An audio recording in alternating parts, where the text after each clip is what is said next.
Well, good afternoon. This is Monday, November the 8th, 2021, and this is the first of two devotionals for this day. Now, this one is taken from Song of Solomon, chapter 8. It is the final study of this beautiful chapter, this romantic love story, and I've titled the devotional An Ever After Love Story. Now, the second video that will follow will be taken from Proverbs chapter 1 as we introduce our new study in the book of Proverbs. Allow me to then jump into the water here with you and to guide you through this final chapter of the Song of Solomon. Now, as we come to chapter 8, we find Solomon with his young bride arriving at her home in the villages of northern Israel. You might remember in chapter 7 that she had invited Solomon to leave the stately walls of the palace in Jerusalem, and in verse 11 of chapter 7 to go forth into the field and lodge in the villages. She was a village girl. You and I would say today she was a country girl, and she longed for the vineyards of the countryside, laden with tender grapes, and what she describes in verse 12 as the buds of the pomegranates. Now, Song of Solomon chapter 8, like many a newlywed who made their first journey home, it seemed our young bride did not find her household as receptive or as comfortable as she had hoped. In fact, in her mother's house in chapter 8 and verse 1, she did not even feel the liberty to express her affection for her husband as she would have in her own bedchamber. She judged, had Solomon been her brother, she might have kissed him and none would despise or condemn her.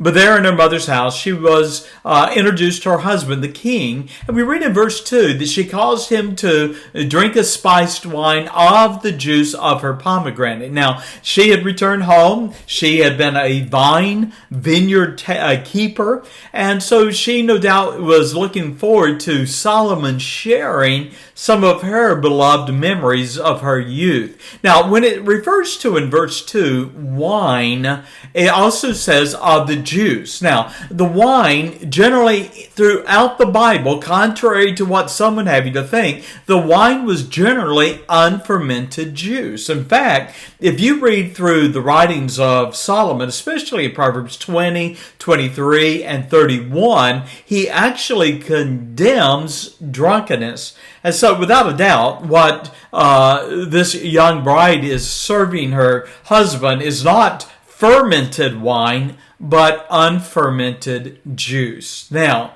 in verse 4, she comes out of her home and she bids or warns the daughters of Jerusalem not to stir up or arouse desires before marriage. Then in verse 5, she appears to go and visit an elder. Perhaps it was a grandmother or maybe an older aunt, someone that she loved and that had invested their life in her. They had taught and urged her to guard her purity.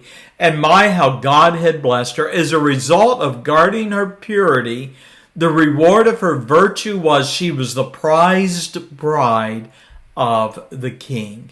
Now, coming to verse 6, with a passion that seemed to betray her insecurity as the king's bride, this young bride pleaded with Solomon, "Set me as a seal, or a lock, if you would, upon thine heart, as a seal upon thine arm. For love is strong as death, jealousy is as cruel as the graves. The coals," that is, the coals of jealousy thereof, "are the coals of fire, which hath a most vehement flame." What was the concern of this young bride?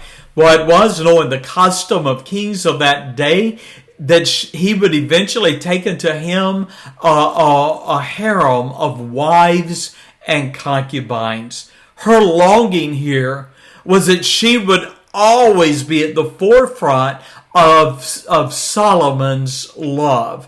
Now, let's say this matter of taking multiple wives is contrary to God's law. You know, God's purpose from the very beginning was that man and woman, husband and wife, would be one flesh.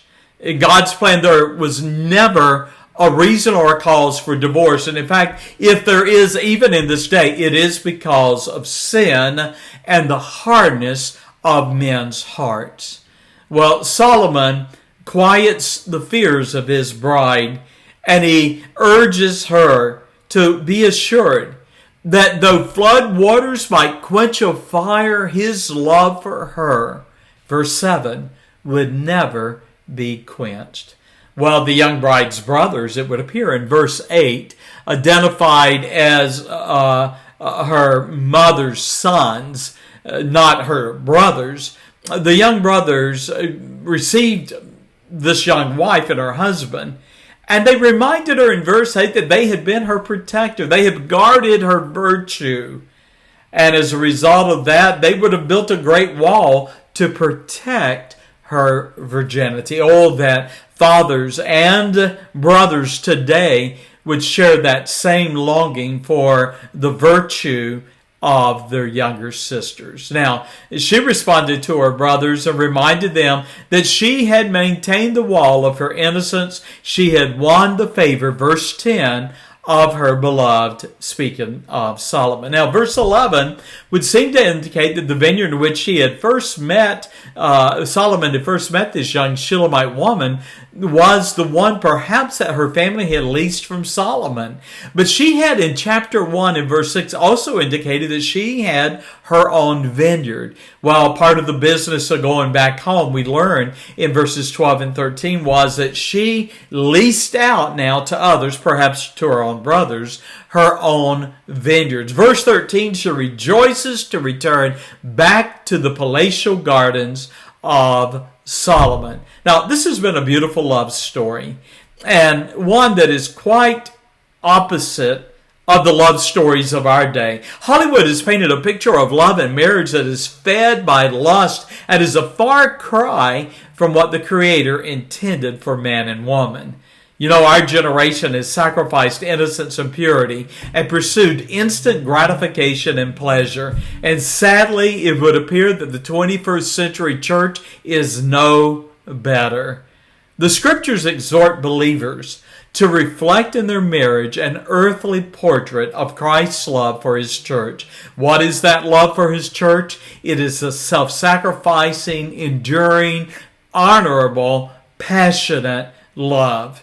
You who have husbands and wives, I pray that you understand as a believer, your love for your wife or your husband is to be an unconditional, forgiving love. And to those young ladies or young men who are listening to this devotional, understand that God prized virtue, innocence in the youth of his people.